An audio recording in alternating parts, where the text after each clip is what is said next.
Welcome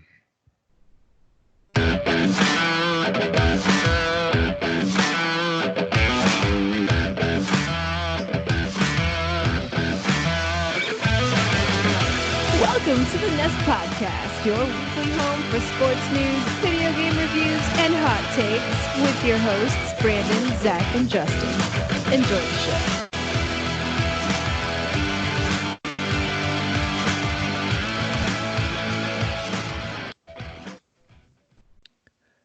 What is up, guys, and welcome to another episode of the Nest Podcast. This is episode 81, the TO episode, presented by Sportszilla. And joining me for the first time in weeks are both of my co-hosts, Zach and Justin. Wow. We Finally. did it, buddy.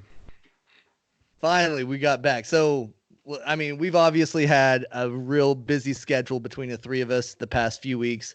Why don't we fill our listeners in on a little bit of what we've been doing, because it's been hectic all around. Justin, you've probably been the busiest. You want to let us and let the listeners know a little bit about what you've been going on with? Yeah, middle school ball ended. My daughter decided to join the golf team on a whim. On top of that, we had 1 week total off, and we started travel ball already. I'm going to college full time, working full time, and I'm running a boxing gym full time. So I'm going to try to not miss any more. I made Trenton leave early today because I wanted to do the podcast. So I'm going to try to be here for everybody on Monday nights.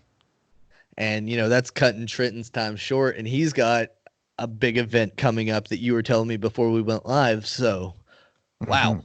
Yeah, busy family. Saturday. Yep. And Zach, I know you've been on call a lot this month with your job. It keeps you gone from time to time. But what else has been going on with you, my man? That's really about it. And just for the record, that is done. So sweet. Clear. Yeah. So I'll be back unless something crazy happens. Yeah. How often does that cycle around? Twice a year. Oh, that's not so bad. It's better than duty where it's like once a month. Yep, for sure. And for me, I recently started watching my son play on a t-ball team. So that's kept me busy every Tuesday, Thursday, and Saturday, going to the park. And I signed up to be assistant coach and help out with the team and all that stuff. So I've been playing baseball with the kids and trying to get them ready for the season to start. And it's been a load of fun.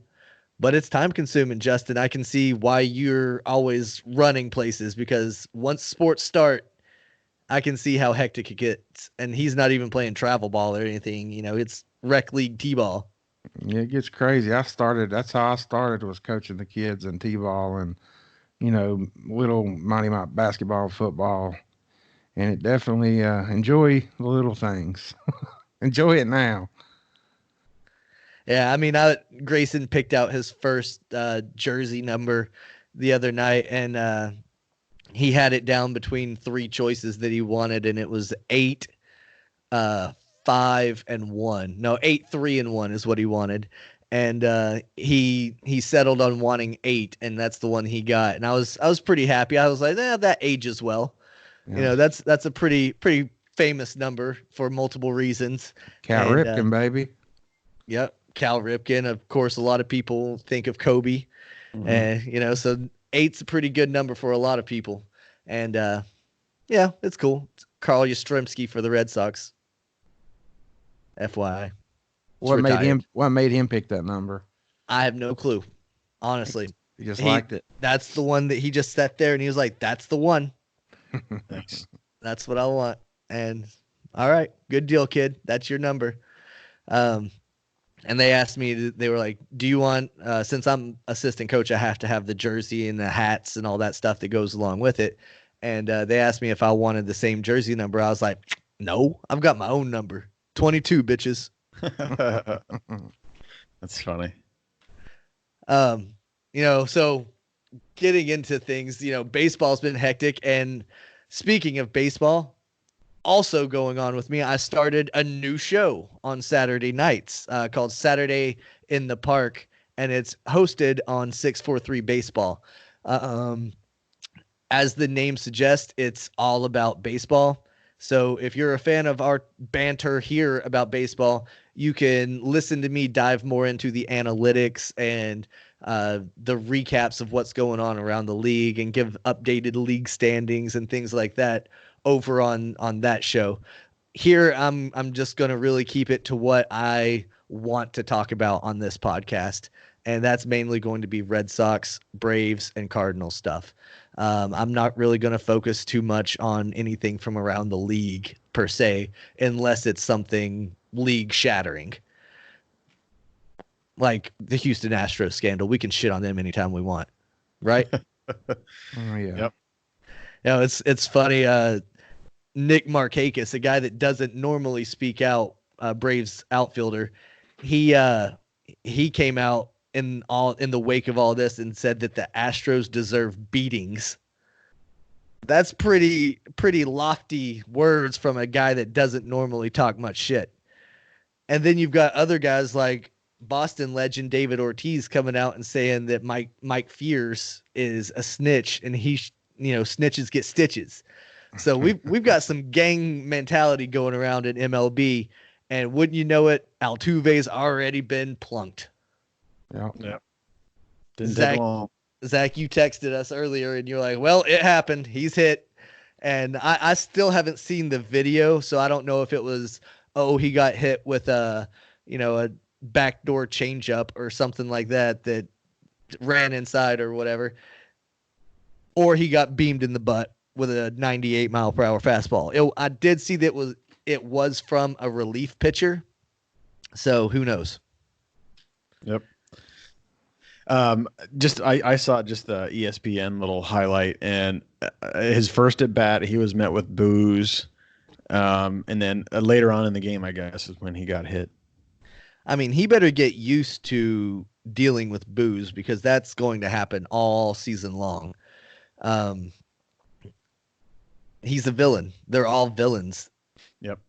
But when's that going to lead to it being on purpose versus it being an accident? Like, what if the refs start ejecting these pitchers because of that when, they may do it on purpose half the time it might be an accident. I mean, I could see like another little mini scandal coming out of the big scandal.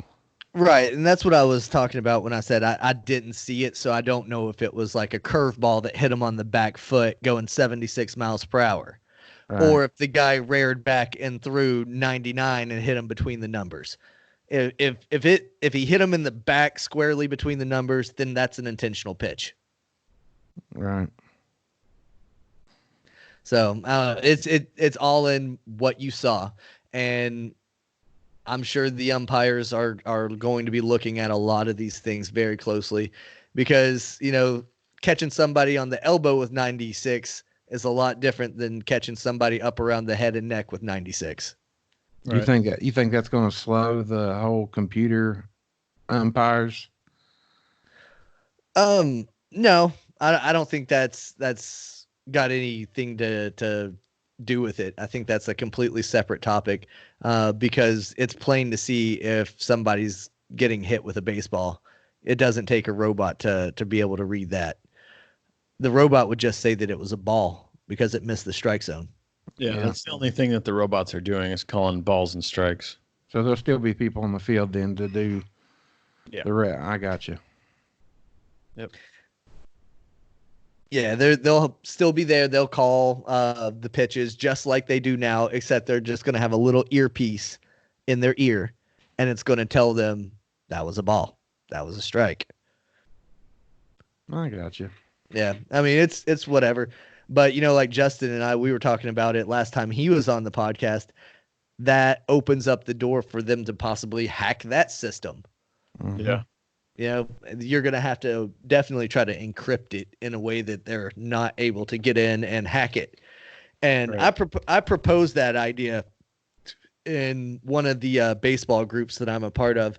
And some people were like, this is dumb. Why'd you suggest this? But if you understand the the way the system is designed, it basically sets up a 3D grid in real time that the ball is going to pass through.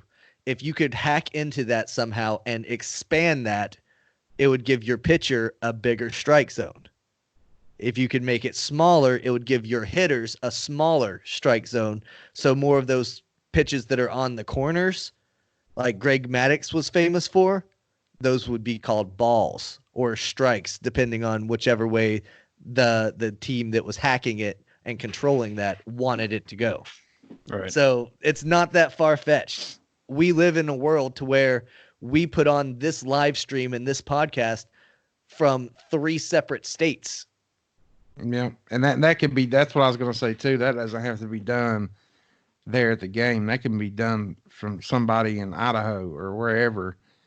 You know, a hacker can hack from anywhere in the world. So if that were the case, I mean, it'd be almost impossible to track, which makes it even more dangerous because you wouldn't be able to stop it. Oh yeah. Hey, Justin, your mom says hi. Hey, Mom. You need to come home right after this episode and do your chores. Yeah. But this week, getting into the meat and potatoes of this episode, I did want to talk about, fittingly, the American League West, and that's where the Astros reside. We've already seen that Altuve's getting booed and getting jeered on the field or by the fans, and we can assume that he's going to get hit several more times this season on the field. So how do you guys think their performance is going to go with all these distractions and all the noise? Are we going to see a serious regression from the Houston Astros? Yeah, I think so. I think it's going to be tough for them to play through all that noise and all the booing, and they know in the back of their head that they could take one off the helmet if a pitcher is so inclined and stuff like that. And I think home games will be a little different because the home fans will be a little bit more understanding. They also got a World Series win out of it, so and who knows if they're still using buzzers and anything like that, so that might play into it too. But I think on the road, it's going to be a hell of a time trying to play games as an Astro. I think you're right. I can't imagine standing in the batter's box with somebody that's throwing the ball high 90s, knowing, like you said, at any time it could come at their head. That's got to take their. I mean, you only got like a split second to see a baseball come through. I mean, if you're thinking about something else like getting hit or something like that, that's going to take away almost that whole second. I mean, I see a big regression. I don't see it. I don't know, unless they do something to stop it to the point where they don't have to worry about that anymore. I don't see them. I don't know, but them doing good could shut a lot of people up too. That's true. It could definitely silence a lot of critics that are out there, but then it's just going to continue to raise more questions. That's true, I think if they continue to do good, that'll just fuel the buzzers talk and all that stuff. They've moved on from sign stealing. Now they have this new thing that they're using. They're damned. I think for a while they're screwed either way. I mean, we've said it before. They're the New England Patriots now. Because the New England Patriots keep winning, everybody's always like, oh, they're cheating. Oh, they're cheating. Oh, they're cheating. Even though they've played fair football, the product that they had on the field wasn't indicative of any cheating team this season. You know what I'm saying? Mm-hmm. They weren't that great. So to say that they're still cheating is just absurd. Same with the Astros. If they're still winning, people are going to say they're still cheating. They're still cheating until they've sucked for a considerable amount of time. And then people will be like, okay, we believe that they're not cheating anymore. Yep. And it's going to be the same way with the Patriots. As long as they keep having winning seasons, people will assume they've been cheating. The Patriot scandals, though, don't compare to this. I mean, no, not at all. Not even close. Do you think if they sold the team, that would immediately stop their cheating stuff? So, yeah, I think if the Astros were no longer an organization and they made a new team somewhere else, maybe brought back the Expos or some shit like that, I think it would squander pretty much everything. I think that's going to be the only option. But MLB doesn't seem to be wanting to push that issue, so most likely that's not going to happen. No, I don't think so. I think MLB is perfectly content with moving on and trying to make everyone forget about this whole thing as soon as possible. Yeah. And the Astros, coming off of this cheating scandal, are pretty much the same team. They've added and lost a few players here and there that were notable, but for the most part, the core is the same. Most notably, they lost Cole, but they replaced him mid-season last year with Greinke. So they kind of still have that two dominant aces at the top of their rotation. But they're coming off of back-to-back 100-plus win seasons. That's almost unheard of in baseball today because that's a huge fucking winning percentage. And to do that 3 times in a row is huge. We're going to see them dip down into the 90s this year. They'll probably finish 92, 93 wins, and they'll still have a respectable season, I think. One that will see them make the postseason because they still have a good team. They still have good players on that team. Whether I could stand in the batter box and you could tell me what pitch is coming and I'm still going to miss it. So even though you know what's coming, it's still hard to hit a big league pitch. I think Giancarlo Stanton said that if he knew what was coming in 2017, he would have hit 80. He hit 59 as a Marlin that year en route to an MVP.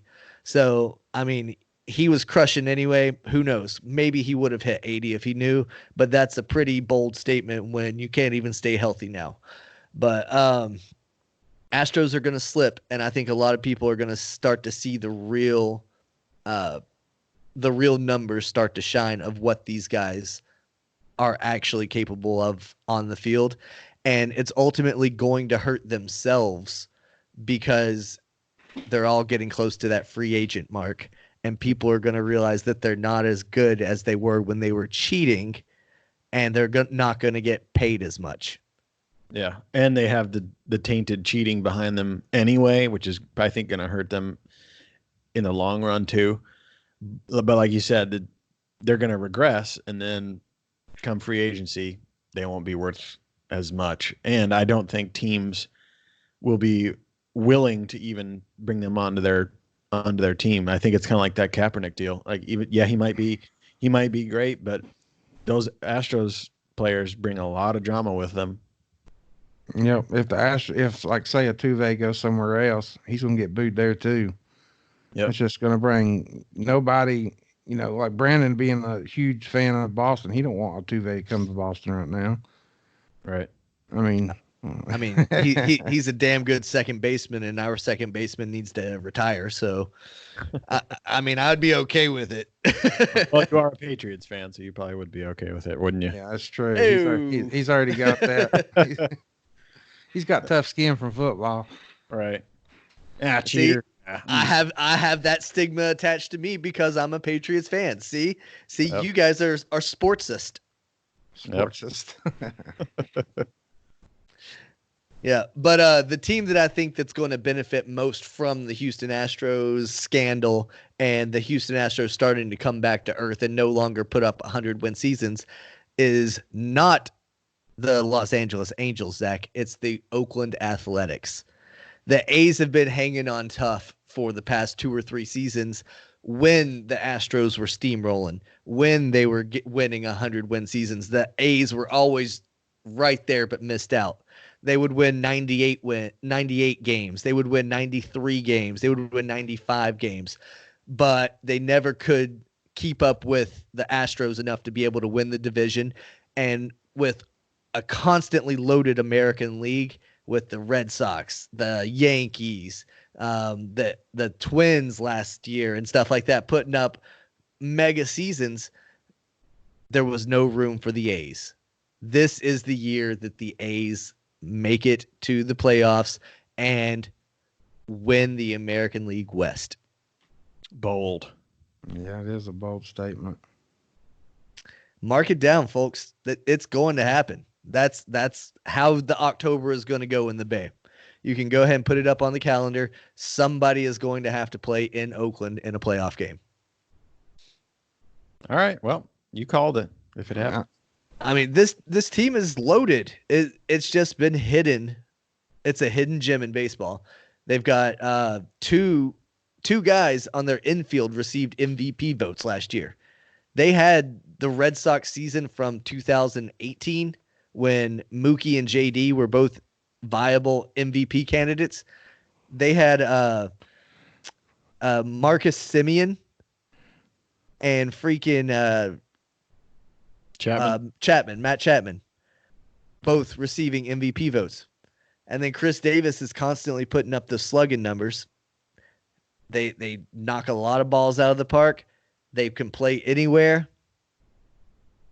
They've got decent enough pitching. Sean Manaea threw a no-hitter against the 2018 Red Sox. Speaking of pitching, I saw where Jeffries was injured in the fourth spring training game. Yeah, a lot of guys are popping up injured already. Luis Severino for the Yankees is already shut down at least until mid-April. Yeah.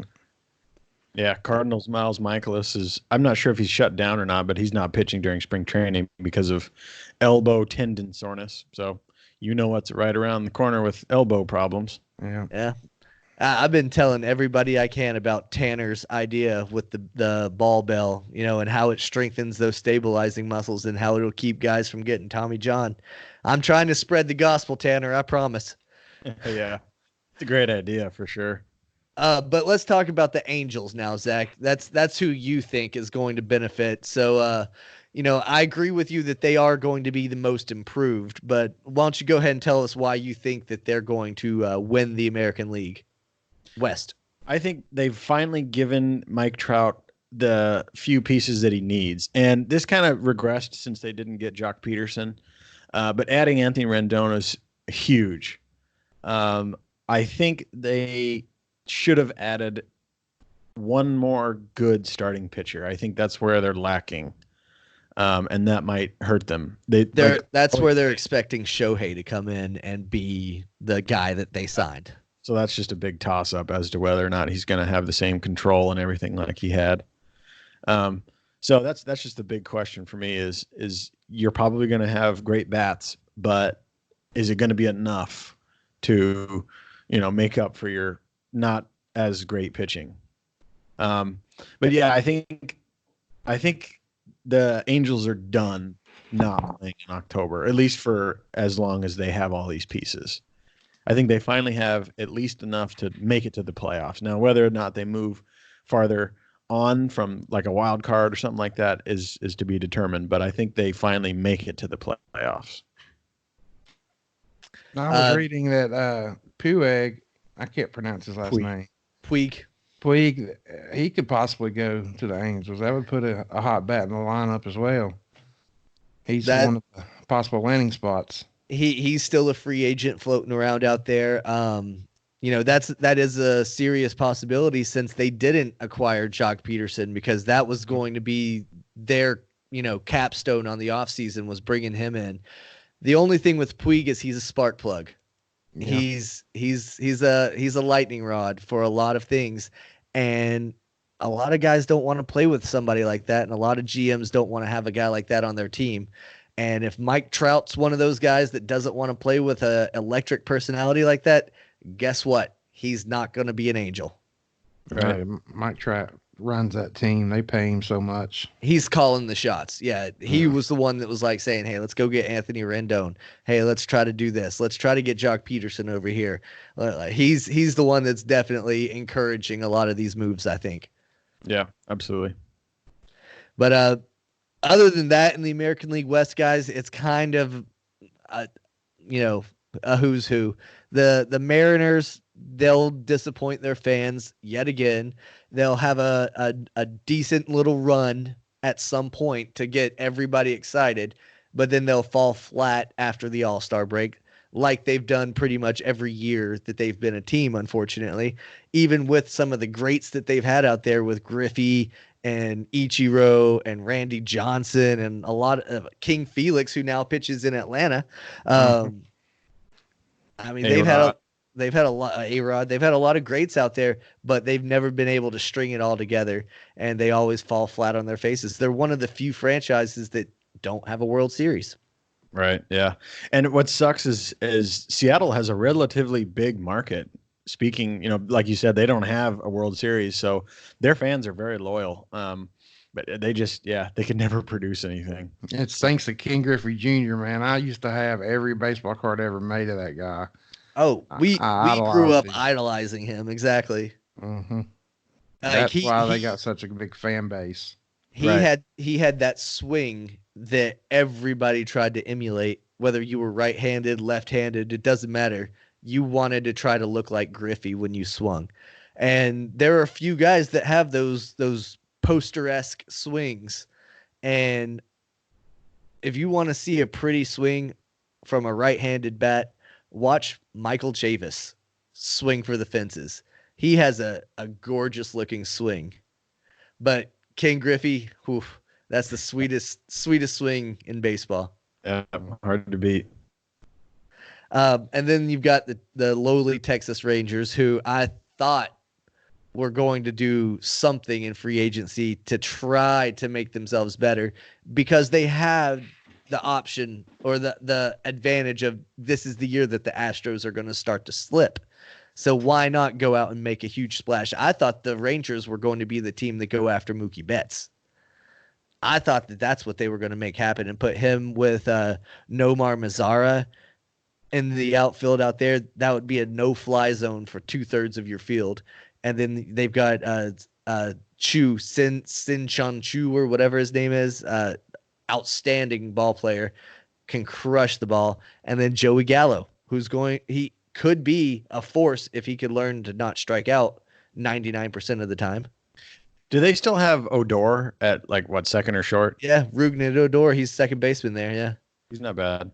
I mean, he's coming up on his free agency, I'm sure. I don't know exactly how many years he's been in, but he's still there. They've got a decent team. They just don't have pitching. And they didn't make any splash to try to go get it. They didn't even try to go pay Cole, which for $324 million, can you really blame them? But they did pick up a coming off of injury Corey Kluber. So see how that goes. Yeah, I don't think that's the splash that they needed to make, especially moving into a new stadium, a new ballpark that they need to pay the bills. So to pay the bills, they need to attract the fans. And I don't think that move was one that could really attract a lot of fans. Right. I think if they would have picked him up 2-3 years ago, it would have been an absolute amazing deal. But what did he do last year? Broke his hand or broke his arm or something like that? I think he broke his throwing arm or something like that. He definitely did something to his throwing arm. You might be right with the break. Justin, can you look that up for what happened with Corey Kluber last season? Just whenever that happens to a pitcher, I mean, he might never get the control he had back. He probably had to not move his arm for 6 months or so. Was that the one that a line drive came back and shattered his forearm? He broke his arm. Yeah. Yeah, that's him. Line drive. Yeah. I mean, he lights out, but after that injury, he might never come back again. You never know. And it's a huge gamble. Same with Shohei. I mean, he's probably going to do fine, but you just literally never know. Yeah, I mean, these guys that come off of Tommy John surgeries, sometimes they're good, sometimes they unravel. Look at Nathan Eovaldi. He has twice had Tommy John surgery, and last season he had more loose bodies removed from his elbow. And they say at spring training he's already throwing 100 and he's looking good. So, I mean, it's whatever. He's the type of guy that needs Tanner's product to strengthen those fucking muscles in his elbow. Yeah, damn son, cells in that elbow or something. Corey Kluber, the guy hit the line drive, broke his right forearm. Yeah, that's what I thought. Yeah, that was gruesome. If you've never seen that video, go and look up that video, because the ball comes back. He throws it probably about 96, 97, and it comes back probably about 112 and just hits him right on the forearm. And if you've ever banged your forearm on a desk or been where some asshole just punches you right there in that forearm muscle and you feel that throbbing pain in your arm, imagine a ball hitting that at 112 miles per hour and just shattering your forearm. Yeah. Oh, That's by the no way, fun. that's the arm that you throw with, and it's worth millions of dollars to you.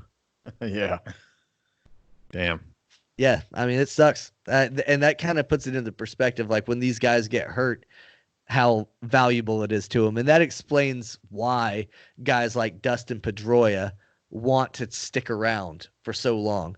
You know, he got injured in 2017 when Manny Machado slid into second base, came in a little bit high with the cleats.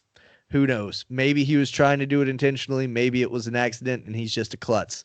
I think he is a dirty player, but I think he's also a klutz. So it is what it is.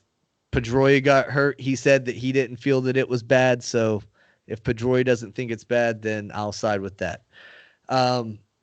He's That's played. what- He's Go played ahead. 9 games since that injury in 2017, and news came out today or yesterday that he's officially on the 60-day injured list now, and that's a bad sign for a guy that's coming back off of multiple re-aggravations of this injury. Yep. Yeah. I was going to say, people like Kluber and these guys who, like you said, his right arm's his moneymaker. They have these huge insurance policies on their arms. Mm-hmm.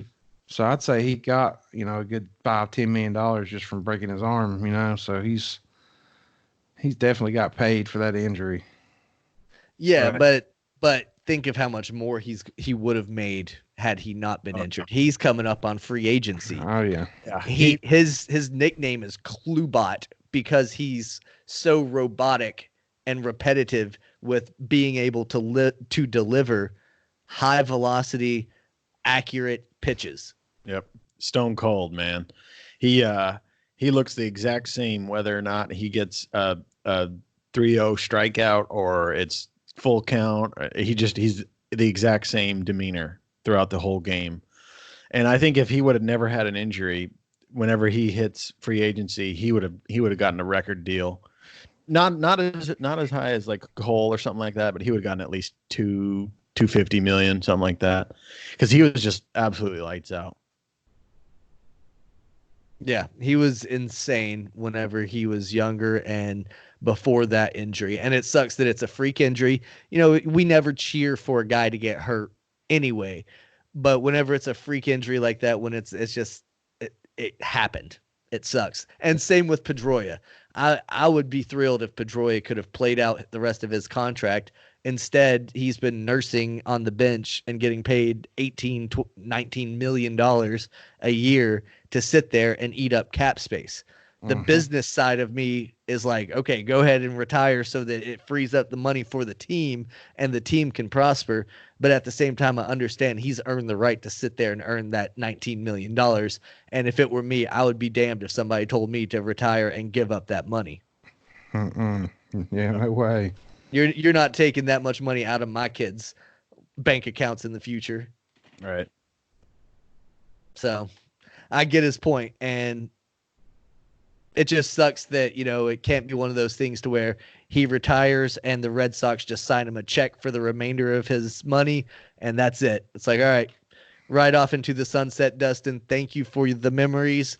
You're welcome back whenever we do ceremonies and stuff like that. But, yep, you're off the books now. Right. Ta-ta. Yep. In a perfect world. Yeah. It is what it is. I am excited to announce that the Red Sox officially have a manager, though. That's fun. Albeit still on an interim basis, but the Red Sox did check with MLB offices, and MLB confirmed that Rob Ronicky is not implicated in any way in the Red Sox side of the scandal, but they still haven't released a full report of that yet. So we're still waiting on that. Until then, there's no breaking news for Red Sox or anything like that other than the Pedroia news. they played a couple spring training games, and that's fun to be watching. Yeah. I you saw watched- your rookie got a leadoff home run. The rookie you was talking about, I can't pronounce his last name. Starts with a B. Bogarts. No, Andrew Benintendi. Benintendi? Yeah. He crushed. He's not a him. rookie. Yeah. Oh, wait, yeah. He's a World Series champ, buddy. Benny's a stud, man. He was on the 2018 World Series team. He was a rookie I think he was a rookie in 2018. Yeah, I knew he was young, but he Yeah, crushed. the ball. he's young, but yeah, he's good. Benny's good. I tell you, it's fun to watch the Red Sox. Let's see. Oh, we got a comment. Corey Brown says the Rays are going to win the East. When we talk about the AL East, Corey, I hope you hop on here because that is a wild take, my man. Boy, is it. Rays, Yankees, Blue Jays, Red Sox, Orioles is the order he has them in. So, Corey, please come back when we talk AL East. But anything going on with the Cards or the Braves, guys? Have you watched any of their spring training? Oh yeah, I caught Saturday's game. Flaherty started. He pitched like two innings, did well. They're basically just a fight for the outfield. Basically, the entire outfield is up for grabs, and there's several younger people who have gotten called up but didn't necessarily do enough to keep their position that are just kind of fighting to have a roster spot. So it'll be interesting to see them move along throughout spring training. And the closer, Jordan Hicks, is playing catch. He's expected to have a return sometime around the All-Star break. So it's another one of those Tommy John guys. Yeah, fingers crossed he can still sling 104. But we'll see. But other than that, yeah, it's just playing ball and watching the younger guys try to prove themselves. Yep. That's what a lot of spring training is, but whenever you watch for years, you start to see those names come through the majors and it's like, "Oh yeah, I've watched this kid for a couple years in the spring." That's how I knew of guys like Michael Chavis. That's how I follow guys like Bobby Dahlbeck, who is projected to be a major leaguer at some point this year. Might actually platoon and play first base a little bit with Mitch Moreland. So that would be pretty awesome to see a guy that I've seen in spring training for the past 2 or 3 years back up in the majors now for the first, or not back up, but in the majors for the first time. I saw Chavis when he made his debut. I actually was there in Tampa. Happened to be there with my family, and we saw his first hit, saw his major league debut. Cool to see these young guys when they start to make an impact into the game. We talked about Pedroia. He was a 2007 Rookie of the Year, won the World Series that year, was the MVP of the league in 2008. So you see these young guys coming in, and that's an immediate impact. Xander Bogaerts was on the 2013 World Series team. Immediate impact. Benintendi was on the 2018 World Series. These guys coming up and makes immediate impacts in their position. And that's what the Braves have in Atlanta with Acuna, Albies, Freddie Freeman as the guy that's been there, that's kind of the vet. And then they've added a few vets along the way, and they've got a stout team in the National League. So it's going to be a fun season. That's what I was going to say. That Felix got to throw a few innings. King Felix, he threw a few scoreless innings, looked great, throwing hard. Cole Hamels recently arrived at camp, which I think is going to help. But our new coming pitchers, I forgot the names. Let me see if I can find it real quick. It's Max Fried, and Ian Anderson. They both looked absolutely garbage. So it looks like we've got, some good starting pitching. It looks like our bullpen's still struggling a little bit. They got to get that figured out. It's still early, and like Zach said, that's the reason that we're at spring training, is to see which of these young guys can prove themselves and which of them will make the roster. Yeah, right. just because somebody sucks now doesn't mean that they can't improve. They'll go down and play a season or two or whatever of AAA, and every year they come back in spring training, and they basically do it until they are good or they get pushed out or they wash out or whatever happens. So you can always improve. That was another thing I was going to say about the Cardinals is that left-handed pitcher that we picked up. His name is KK Kim. He's from South Korea. He played 12 years in their baseball league or whatever. And he got to pitch, I think, the 6th and 7th inning of the Saturday game that I watched. Great stuff. Great stuff. I mean, absolutely great stuff from a lefty. So look forward to seeing what he's going to do. I don't know if they're going to make him a starter or a reliever or what, but we'll see how that goes. How old did you say he was? I'm not 100% sure. I know he was playing professional baseball for 12 years, so he's probably at least in his 30s. Yeah, that's the thing with a lot of these guys that come over from Korea or Japan or any of those Asian countries that have invaded Major League Baseball. They play professionally over there for years before they even make it to the major leagues over here. Look at Ichiro. He had several thousand hits, I think like 2,000 hits as a professional baseball player in Japan before he came to the major leagues. If you combine his hits all together, he has more hits than Pete Rose. Right. So these guys, they play full careers over there, and they're, legit ball players. And that's why Shohei was so exciting whenever he was brought over, is because he's young. He's still got an entire major leagues career worth ahead of him if he stays healthy. Right. Yeah. Yeah. That's the thing about the Asian players is, like you said, they can play a whole career over there and then finally get a call from a major league team and get to play ball over here. But then they're trying to play catch up. They're older. They got to play with these 20-year-old kids that are lights out and stuff like that. So it's a struggle. But I mean, if they're good enough, they're going to succeed for sure. So that's exciting. Yeah. And we're talking about all these kids that are grinding it out at spring training and all that stuff. And then you hear news about veteran pitchers that are masquerading as bull riders and competing in the rodeo during spring training and all that shit. How pissed off would you be if you were a young pitcher trying to make it and trying to work your ass off, and then some veteran comes in with their cocky ass attitude and they're like, yeah, I'm just going to go ride bulls during spring training because I'm that good at baseball. Yeah. That's a shitty move on Madison Bumgarner's part, in my opinion. Yep. Dude's an asshole. At least I think so.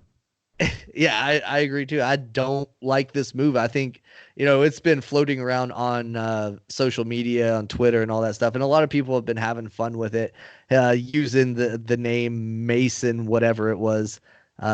Saunders, I think was the last name. He uses a different alias to go to rodeos, and he's made a pretty decent amount of money apparently doing it.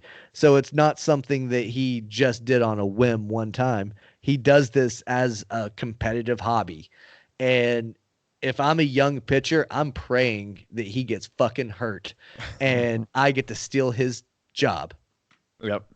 Well, I've got a good friend that does bull riding. Grew up with, went to school with. He would have a broke arm constantly. If I was the owner, I would write up a clause immediately saying he could not do bull riding. I mean, for him to be the stud pitcher he is, that's complete bullshit for the team, not just the rookies, but for his other teammates, him taking a chance and getting hurt. That's crazy. Yeah, I would do that too. And for where he is in his career, he's at the tail end of it for sure. His best days are behind him, and they didn't pay him chump change. I can't remember what his deal was, but it was rather significant. And for him to just blow it off and be like, I'm going to go ride bulls. I don't need to pitch in spring training. Not a good move. I get it. You probably don't even need to pitch in spring training, but you can always watch people's bullpens. You can always give advice. You can just be there to be a veteran in the dugout. Yeah, be a leader. That's the one positive thing about Pedroia's injury is he's been there as a constant. He's been telling the guys, hey, this is what you can do to get better. Working with the young guys like Michael Chavis last year, teaching him how to be a second baseman in the major leagues. He works with the pitching staff. If he notices, hey, you guys are tipping your pitches when you throw your changeups or whatever, he tells them that so they can fix their stuff. And having guys that are willing to get in your ear about the mistakes you're making only makes you better.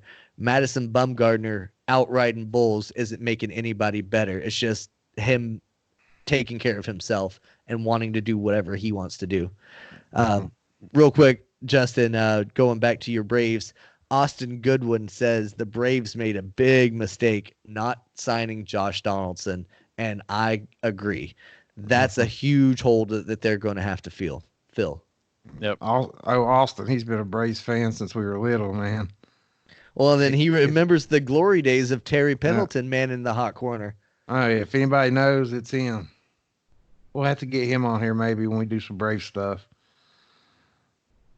Sure, yeah, we'll try to work in some Braves segments. Braves fans, they can call in and give their thoughts and stuff, and we can play voicemails. If you guys want to bring back the voicemail line, we can set that up so that guys can call in and give us their reactions all season long to whatever their team's doing. Sure. If you want to bitch about your team or whatever, just let us know. Hit us in the comments if you want the number for that and want to start leaving us voicemails, and we'll play them live on the air. Just let us know. We'll start that back up. We tried it before and didn't really get much from it. So it was me. I always called in. yeah. If Justin couldn't be on, he would call in for us. Yeah. Harvey called in, I think, once or twice and gave us some takes on the Yankees and the Saints, I think. Yeah. Yeah. But that's about it. So, right.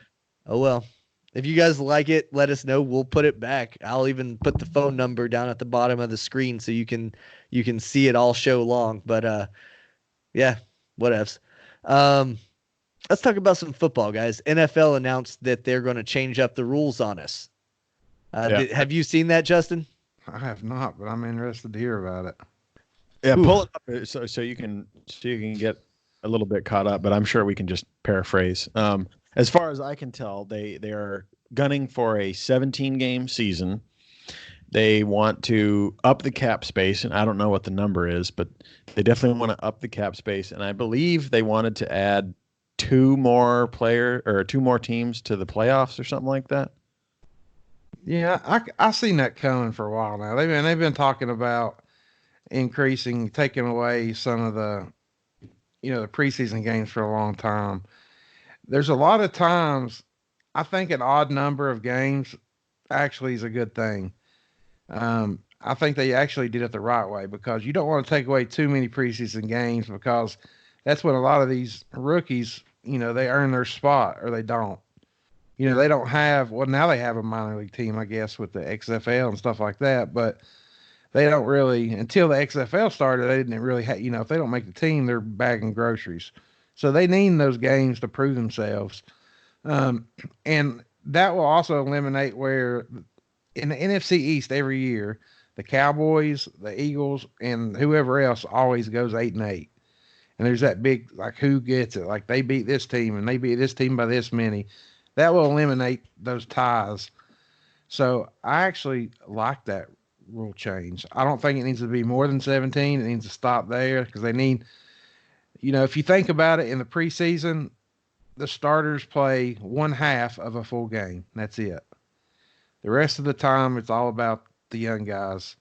Let the starters play maybe the game going into the season for a half and let the rest of it be about the rookies and then go straight into the season. I like that. And giving two more teams, as a Falcons fan, there's a lot of times we miss the playoffs by a game or two. It'd be great to make it every now and again. So, having a sucky team you root for, I'm down with that. J.J. Watt spoke out. He said it's a hard no.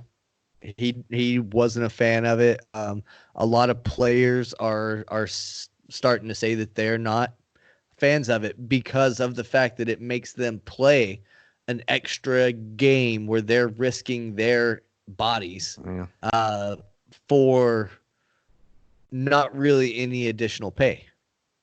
Here's what I get from it. I understand their point of view. And yes, if I played, I'd probably be the same way. But the fans pay these guys. If it wasn't for the fans and buying seats and buying jerseys and all the crap that we do for these guys, they're not getting paid regardless. So as a fan's perspective, it sounds amazing. But I can understand where the players don't want to do it.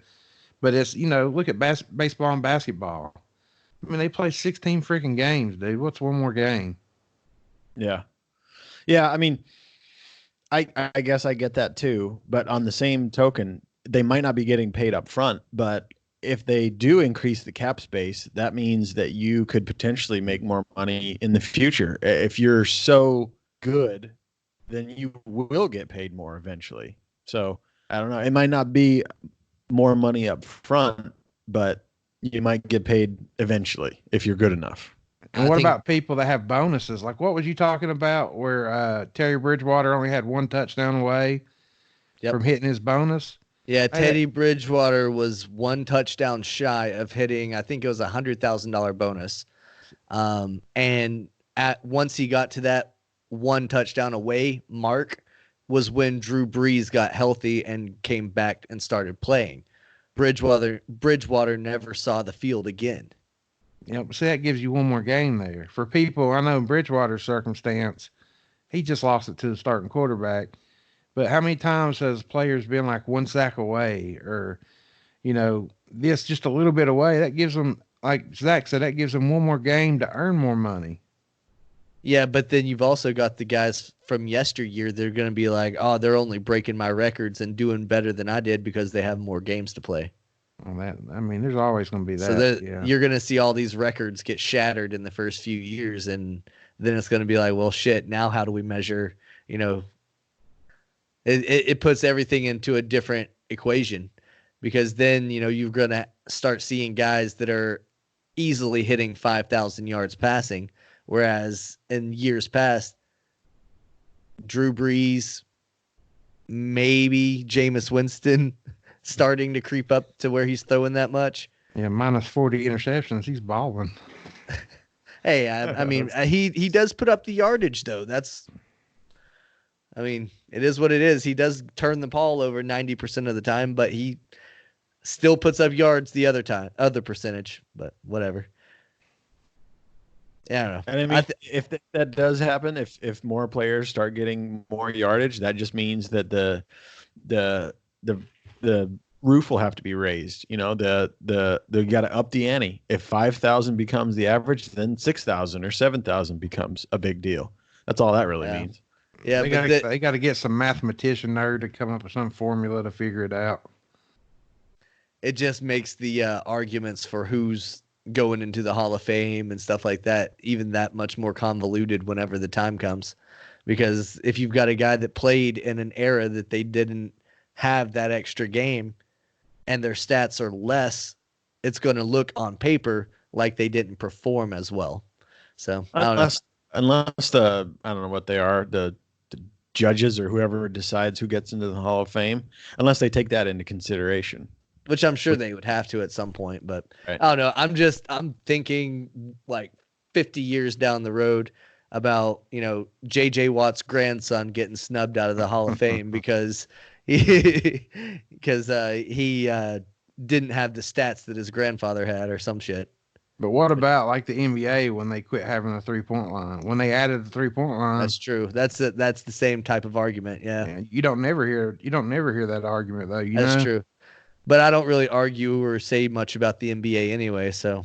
I think that happened long enough ago that people don't necessarily care about it. It might be the same thing whenever they implement the DH in the National League or something, because that changed the game. That is the time in baseball when it's like when the DH was added. Yeah. Think about the players like I mentioned last week. Like think about like the guys like Marcell Ozuna who aren't very good outfielders, but they can hit. And perfect example. If they could just focus on hitting, how good would they be? Look at JD Martinez. Mm-hmm. JD Martinez was a mediocre at best outfielder, and he was cut from the Houston Astros, just outright cut. And he was picked up by the Detroit Tigers, where he met Miguel Cabrera and they started working, started learning how to swing, how to really analyze and understand your swing. And I give a lot of credit to JD Martinez's career to the hitters there in Detroit. And then once he got to Arizona, once he got traded to Arizona for their playoff push that one year, I think him and Goldie talked about it and learned a lot from each other. And then he came up to Boston and learned a lot with Mookie Betts. So he's been a student all throughout, and now he's just a pure DH. He's a pure hitter. Right. And a lot rarely plays the field. A lot of people think that that's like the easy way out is you don't have to play defense. But if you think about it, it's almost harder because you have one single job. And if you suck at it, people are going to be up your ass. Like all you do is hit and you can't do it. So I think, yes, it's easier in the sense that they don't have to worry about playing a defensive position. But at the same time, the pressure is on for them to be better than mediocre. If you're a mediocre DH, there's room for you to be replaced pretty easily, I think. Whereas if you have a good defensive background, there's a little bit more reason to keep you around. Mm-hmm. You can make up for your mediocre or less than mediocre hitting with good defensive play. True. Whereas if you're a DH, all you do is hit, and if you're not good at it, get the fuck out of here. Yeah, there are many guys that are Hall of Famers because of their defense. You're right about that. Dennis Rodman in basketball is a perfect example of that. Absolutely. Yeah, for sure. Rebounding and defense. But Justin, I know your bread and butter right now is football, and you've been watching the hell out of some XFL, even though you haven't been able to really come on and talk about it. And after week 1, we kind of sat down and assessed which teams we thought were the best and which teams we liked out of the lot. And I say we've picked pretty damn well, guys. Yeah, we did. We picked the 3 teams that are dominating the XFL. Right. And it maybe it's just I want to think that we're just smart and we do this all the time. Yeah. But no, yeah, that's what it is. That's exactly what it is. It could be dumb luck. I don't know. I think we gave them the good old Nest podcast endorsement, and they performed because of it. and since you weren't here last week, Justin, to boost them, that's why the DC Defenders sucked ass this week. That's exactly why. I know it's my fault. And Cardell Jones, I talked him up, and then I quit talking him up, and he threw 3 picks. Yep, that's it, man. So you've got to be here. You're the voice of the DC Defenders. I've spoken.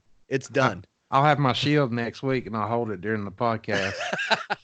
If you don't, the listeners are going to be severely disappointed. What do you think of the league so far?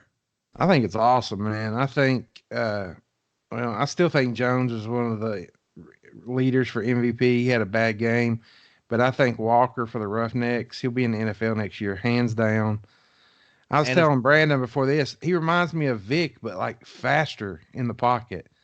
I've never seen nobody move like that in the pocket. Like Vic would just take off automatically running. PJ will he'll just dance around and be looking, and then he'll take off running. He's kind of like the best of both worlds. And man, I'm telling you, that guy, something else. And your Battlehawks, they looked great yesterday. Yeah. Yeah, that was very very surprising. I guess not surprising. I don't really know much about the opponent. But you bring up a good point that I'm kind of interested in. You were saying that if he does well, he's going to be in the NFL next year. And I think that's a big problem for the XFL is what are they going to do to try to keep these guys around? Because the starting quarterbacks only make $150K a year. If an NFL team tries to give you $2-3 million to be a backup or a third string, you're going to take that. Yeah. And I don't know if the XFL can survive if all of their talent gets taken and put on an NFL roster, because then what do you pull from? That's what I like the most about it, though. It's kind of like spring training for football. We get to follow these guys' stories from the XFL to the NFL, right? And then every year there's going to be new kids that don't make the NFL through college. There's going to be more and more athletes getting cut from teams and getting that redemption story. I think that's what the XFL is. It's a great league and it's awesome. The play's been incredible, but I think it's more of like a redemption thing. It's kind of like a soap opera of football. It gives you a reason to cheer for somebody like Walker. And say Walker goes to the NFL next year, then who's the next man up? Who's the next guy that we get to cheer for? Yeah, Does that make sense? Yeah, And that's a good point. that's what I like the most about it, man. It's kind of like it gives every athlete that thought they could never make an NFL roster that chance. Mm-hmm. The thing that I don't really like about it, though, is it reminds me of the college basketball one and done. You don't get a chance to see that player lead a team for multiple seasons and how they bounce back from adversity. If they make it to say the Roughnecks make it to the championship game and PJ Walker wins the MVP of the league, but they lose the championship game.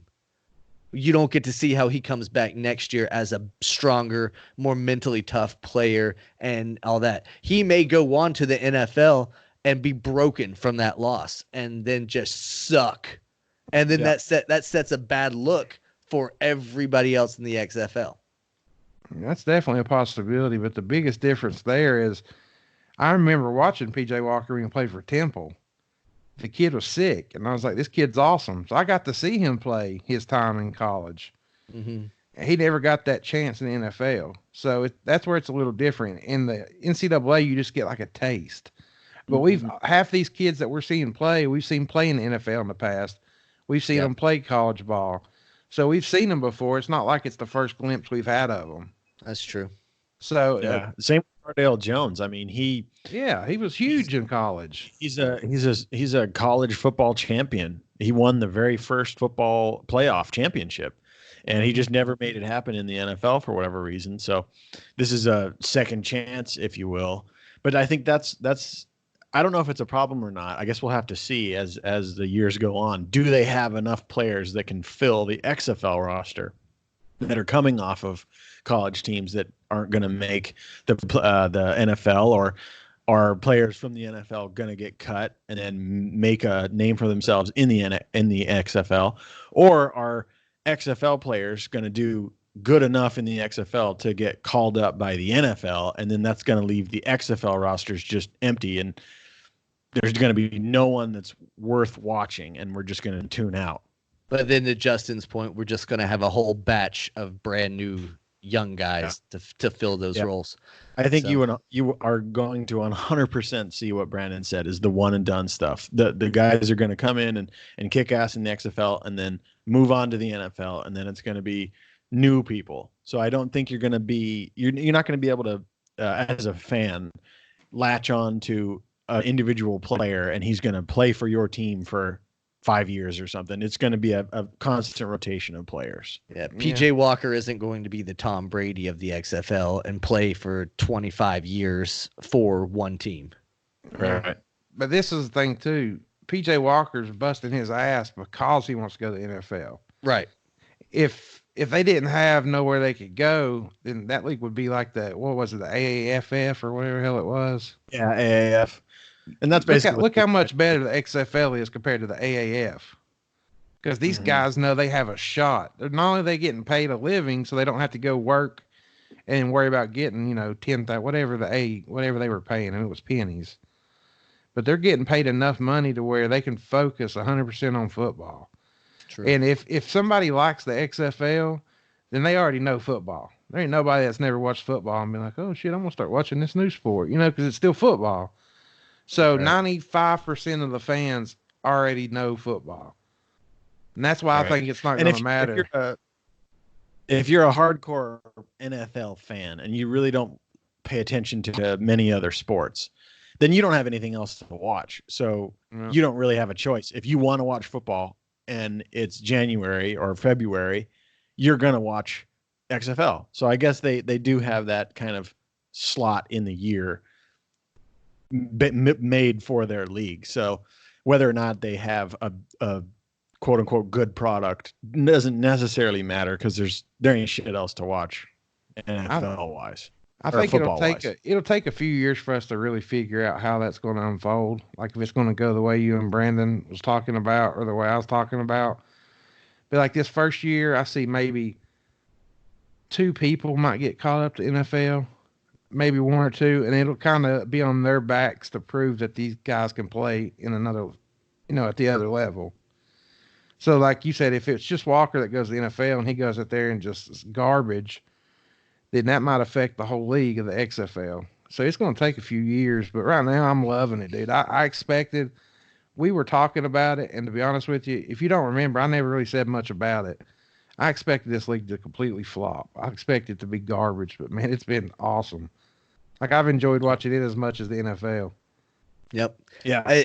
It makes me glad that we were on board real early with it. At least Zach and I were talking about how it would be a viable option because they were taking it seriously, and they are, and it's becoming a football fan's must watch. Remember how much I used to bash it and talk about all the bad stuff when y'all would talk about it? Yeah, Like, I mean, you bash a lot of stuff that we talk about, though. But I was against it. I mean, I went into it like thinking I wouldn't enjoy it. But yeah, I mean, they have a bad rap from the first time they tried it, and it was a very gimmicky league, and they used wrestlers, and it was just a show basically. But I think they've learned, and they know their place in the world. They know that they're not going to ever take over the NFL. They are just going to provide a show for players or for fans to watch while there is no NFL, and that's a perfect place to be, I think. And like the kickoff with all the rules. Remember how they used to do the running thing, and I talk about how much I hated that. I thought that kickoff rule was the dumbest thing I've ever heard. And after watching it the first game, I was like, man, this is awesome. It's amazing. This is so much better than the NFL. And Zach's Battlehawks got the first touchdown from a kickoff. And they did it through a reverse. They had to strategize how to get that touchdown. And it's going to open up a lot of plays now that they're starting to fiddle with different techniques and stuff. It's fun. Right. It's going to be a lot of fun. I hope that the NFL picks up something like it because they've revolutionized the kickoff. In the NFL, the kickoff is one of the most boring plays these days because it either just goes into the end zone for a touchback, or the guy catches it and takes a knee, or he might make it to the 15, 20-yard line, whatever. There's really no action there, but the way that they've changed it in the XFL brings tons of action to it. I love it. It's one of the best rules that they have in the XFL. Another rule that we just saw for the first time that Patrick Mahomes actually tweeted about in real time and was really excited about was the double pass. The play, they've had it to where you can the quarterback can throw to like a wide receiver and that wide receiver can throw it. But the rule also allows for a batted ball. So the quarterback threw the ball and it got batted by a lineman and it got caught by the quarterback, who then threw it 15 yards downfield to his wide receiver. And Mahomes was like, holy shit, if I could do this, so if the XFL is successful, do we see them start to copy some of these cooler rule changes, like maybe the kickoffs, maybe the double pass, stuff like that? Yeah, that's hard to say. I don't think the NFL is a big fan of any sort of competition, and I don't think they want to even acknowledge that there is competition. So I don't know. Accepting some of their rules would be a pretty generous nod to the competition. You're right about that. I don't think it solves competition because it's different parts of the year. I think NFL's talked about fixing the kickoff for a decade now. And they've even went as far as now making it to the 25-yard line and giving returners even more reason not to run the ball out. I think if they do any rule, I could see them adopting a similar. They'll try to put their little NFL spin on it, but I could see them adopting that kickoff rule. Yeah, I mean, it would be in their best interest. It would definitely make that play way more exciting. So, I mean, I don't know. I mean, they're the king of professional football, regardless. So I would assume that they can afford to give a little nod to the XFL and say, hey, we like this. We're going to implement it too. Mm-hmm. But I can also see Roger Goodell and whoever else stand their ground and say, no, this is the NFL. So we do things our way. Yeah. That's true too. Before we get off here, we have to talk about fights. I was about to try to make a good transition, and I had one, and you ruined it, Zach. Well, we'll cut this out because this isn't live or anything, right? Okay, just like Vince McMahon learned his lesson with the XFL, Tyson Fury learned from the first fight with Deontay Wilder, and he finished this motherfucker. Yeah, it was. See what you ruined. Yep, that was good. Yeah, and I was just gonna slip that motherfucker in there all natural like, and everybody would have been like, "Damn, that was slick." But nope, not now. That's But podcast. God, this fight did It's not all go good. down like I thought. I thought for sure it was going to be completely flipped, and that Wilder was going to come in there laying heavy lumber, and he was going to be able to ultimately crush down Fury. Mhm. Whoa. Nope. See, the thing I like about Fury is Fury, and I've said this in the past on many episodes, Fury fights like a lightweight. He's light on his feet. He's more of a technical boxer. When I saw Wilder before weigh-ins and I saw how good a shape he was in, I mean, I already thought Wilder was going to win. I saw how good a shape Wilder was in. I was like, oh, shit. He's the best he ever looked. But didn't he body-wise. come in heavy? Yeah, but I mean, he did that on purpose. He gained like 20 some pounds. Like he weighed like 231, I think. Yep. So he did it on purpose. He was trying to get heavier and he looked great. But man, when I say what Fury did in that ring was it's a fucking masterpiece. I don't know what else to say. He pieced Wilder apart. He outboxed Wilder. Wilder, like I said, they should have stopped it in the 6th round. They shouldn't let him go out in the 7th round. And just for the fact they threw that towel in the 7th, they should have been stopped in the 6th. Tyson Fury hit him with so many little punches, jabs. And then for the fact that my man, it calls himself the Gypsy King and has the entire stadium sing American Pie. That was amazing. Jesus. Beast. The American Pie was definitely the cherry on top of the entire performance, because he not only went out there and shocked the hell out of me as a fighter, he shocked the hell out of me with those pipes. He's not bad. And I thought he would sing just the chorus. That motherfucker sung the whole song. I was watching. I was like, oh, okay, he's wrapping it up. And then his wife came out there and he's like, and you know that I'm in love with you. And he's kept going with it. I was like, okay, all right, we're getting into this. He did that at the last fight too in the press conference. He sung that song as a kind of a jab to Wilder, because where Wilder's obviously from America. But man, I didn't expect the whole stadium to go with him. I mean, he had the whole stadium singing it. That was crazy. That was one of those fun moments that boxing needed. They lined up some of the greats from boxing heavyweights past, at least, with Tyson and Holyfield and Lewis and all those guys before the fight. But this was a great moment that heavyweight boxing needed to have. It was that viral moment of, oh shit, this is still a fun thing. We still have fun with this.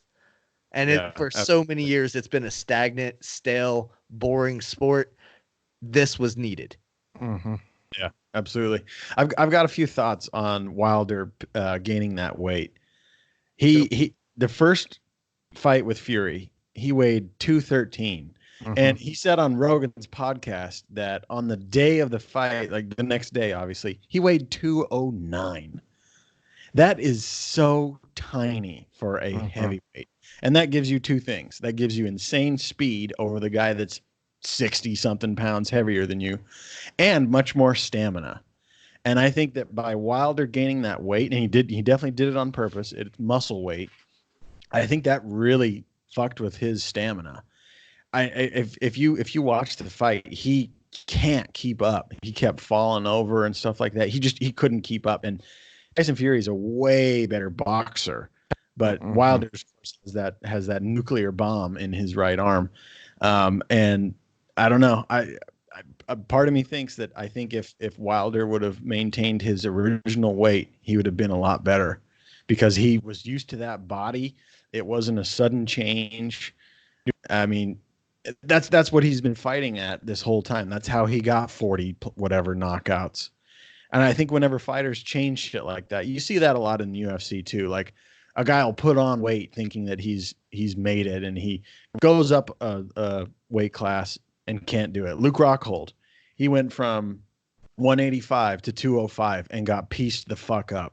Just because you're good at where you're at and you think if you put on more muscle, you'll be even better. It's not the case. And I think he made a mistake by putting on weight. I also think that that shot that Tyson Fury got on him, the back of the ear kind of deal, I think that fucked with his equilibrium too. Yeah, I do too. To your point about the gaining weight and all that stuff, I think Wilder thought, like I did, that it would be a similar fight to where he would be pushing the pace and pushing the tempo and pressuring Fury. And I think he wanted to gain weight so that he would have a little more oomph behind his punches, because he didn't have enough last time. So he wanted to have a little extra this time. He wasn't expecting Tyson Fury to take the fight to him. And right. if you watch the fight, Fury was the aggressor. And, Locker Room Talk put out a podcast yesterday or today, and they had a really good take and a really good analysis from this fight, because they had a legit boxing school, like their squad, like two of their fighters and their coach in the studio with them talking about that fight and breaking it down. And they had some really good insight. So to all of our listeners that like fighting and stuff like that, definitely go check out Wallow and Locker Room Talk this week, because their coverage of the boxing and the upcoming MMA fights are pretty spot on.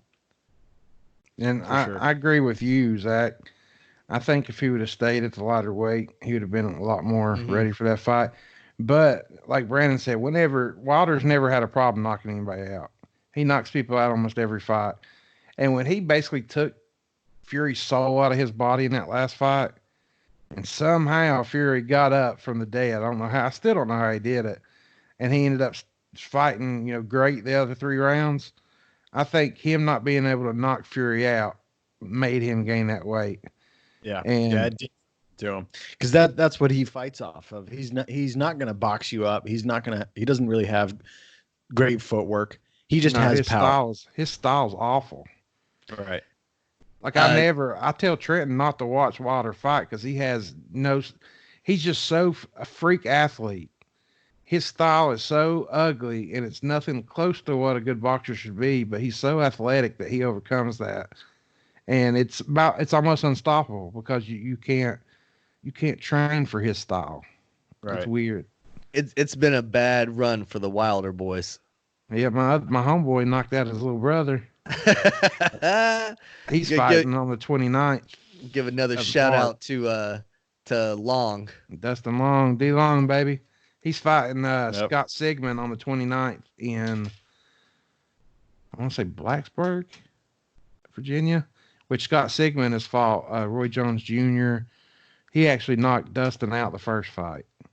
Oh, wow. Okay. So Dustin wants that rematch. It's a revenge fight for him. Yeah, that's awesome. Yeah. Do you have an update that you can share with the listeners about Roy? That's why part of why you're so busy is because of Roy King Jr. And I know a lot of our listeners probably follow along with his story as well. Yeah, I mean, he's making positive moves. He's still, unfortunately, in a similar situation. But he's making little tiny strides. There's nothing that he's not, digressed any, but obviously we want him to get up and start dancing around and talk and all that good stuff. But, Roy's a fighter. They let us know in advance it could take, anywhere between 2 weeks to 6 months or whatever. There's no really time frame as to when somebody will get up and start doing their normal stuff, if ever. So, just continue to pray for him. Roy's a fighter, and I have no doubt he'll get back to it. But I do want to say to all the people that have called me, I get phone calls and texts constantly throughout the day.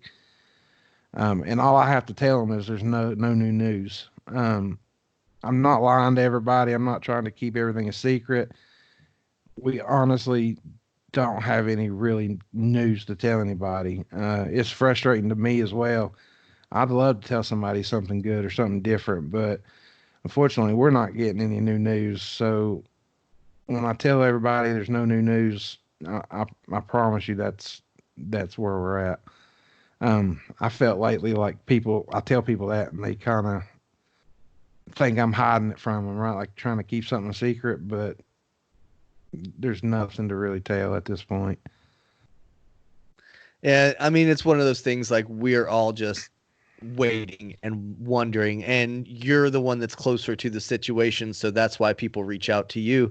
But we all do need to understand and realize, like you said, that it could be 2 weeks, it could be 6 months. There are people that go into comas and they're in a coma for a year before they come out, you know? So what Roy's going through is serious. It's not just he's down with the flu for a few days. No, he's in a medical coma. He was knocked into a coma. And that's a permanent or not permanent, but a continuous unconscious state. And I mean, I was researching a little bit about him today, and you know, it sounds to me like he's in stage 2, and I think that's what you said after I mentioned that. And that's good that he's at least progressed that far, you know. And stage 2 typically means that he's got the ability to open his eyes from time to time, sometimes with stimulus, sometimes without. He can squeeze his hands and stuff like that. Again, sometimes he might think that he's gripping a remote control. Sometimes he knows that he's gripping your hand. It is what it is. He's in a dream world. If you've ever watched My Name is Earl, he slips into a coma at some point and he's got a whole other sitcom going on in his head. But the things that they're doing in the real world affect what he's seeing and thinking. So I'm sure a lot of us have had dreams where you can hear your alarm clock blaring, but it's somehow integrated into your dream. A lot of that might be going on in Roy's head right now. So you guys talking to him and letting him know that there are people out there that care, that's probably doing a lot more good than you even realize. Yeah, on our end, we just want to make sure that the kids are fighting. We're running things the way he would run it. Saturday, Trenton's fighting again since the first time since it happened. So I know he's a kid, but it stays in the back of my mind, you know, be extra precautious and, you know, any thoughts and prayers, but we're taking fights again. This is the first time we fought since this happened. We canceled a lot of fights for the kids, but we decided it's best to keep it going. So, you know, we're fighting Saturday. So, you know, keep it going. That's how Roy would want it. And I hope when he gets out, I have another belt to show him from T-Man. Hell yeah. Well, good luck to Trenton. Good luck to the rest of the boys that are fighting. Do you guys have anything else you want to add on to this episode? I'm good. Yeah, we've been at it for almost an hour and a half. This is our longest episode in quite a while. We thank you guys for sticking around. A lot of you guys have been commenting in the live stream. We appreciate that. If you miss a live stream, the episodes are always available within about an hour on Podbean, and it sends it out to iTunes, Spotify, all the other good ones. So definitely go and like, subscribe, follow there, all that good stuff. Next week we'll be back talking about the National League Central, Zach's favorite division, because that's where his Cardinals reside, and we'll be talking some shit on the Redbirds and the rest of that division, because I think somebody else is walking away with it this year, Zach. But we'll get into that next week. We'll see you guys then. Peace. Thanks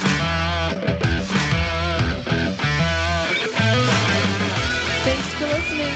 New episodes are recorded every week.